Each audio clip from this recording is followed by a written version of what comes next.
Someone at Very must have liked symmetry. They debuted on the Famicom 3 years before this with Nakajima Satoru F-1 Hero, and now they're exiting the system with Nakajima Satoru F-1 Hero 2. Nakajima Satoru was Japan's most successful F1 race driver. And by most successful, I mean actually earned a couple of points in a season once. He actually retired shortly after the first game was published. For some reason, Very kept making games using his name for quite a while.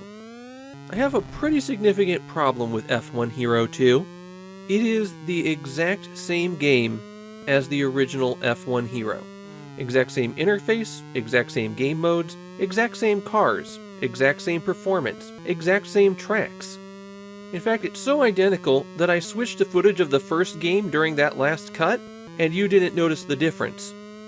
It would have been nice if in the intervening 3 years, how to improve the interface and driving in the game, but all they've done is tweak the graphics a little bit.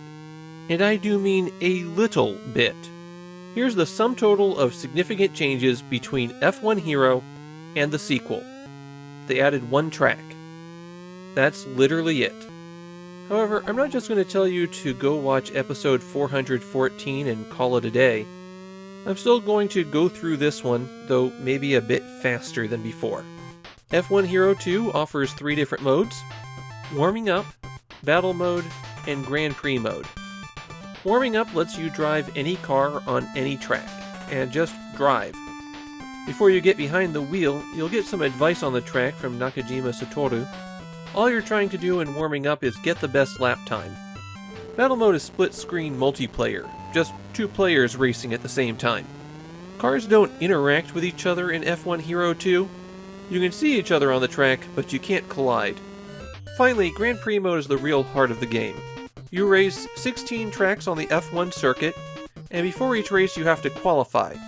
Only 4 cars will be allowed in the race, and you have to beat your rival to continue. If you fail to qualify, they still make you sit there and watch the race play out.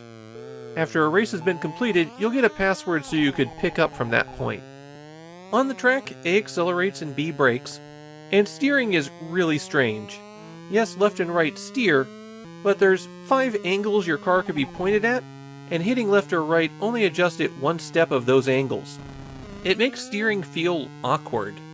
If you're driving a car with a manual transmission, and there's only 1 car with an automatic, then pressing down will upshift and up will downshift. Yes, that is extremely confusing. You effectively get no acceleration if you're in the wrong gear as well. Not just weak acceleration, effectively none. So if you make a mistake while shifting gears, you can't really directly recover from that. The F1 Hero series is trying to lean more towards simulation than arcade action, and so there will be speeds that you can take different corners at, and you'll be throwing yourself up and down gears constantly trying to manage your speed. It's really easy to spin out until you learn the tracks. You have a meter on your interface for the tire quality, and when that gets low you'll need to pit, but pitting doesn't really work very well, to the point where I thought it was actually broken for a little while. There's no pit lane that you pull off into, you just drive off the course and hope you hit the right pixel. I tried a few times shifting myself down into first and running off the road like that, before eventually it worked and I managed to pull into the pit. F1 Hero 2 is rare, but it's one of those games that nobody cares about. The only people who seem to notice it at all are people who are playing through the entire Famicom library and go, wait a second, this is the exact same game.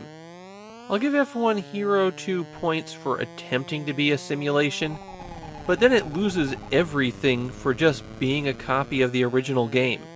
I did spot one more thing that's changed. They're no longer advertising Camel cigarettes, this one's advertising Marlboro. There's better options for F1 racing on the Famicom, and there really wasn't a need to release this game twice.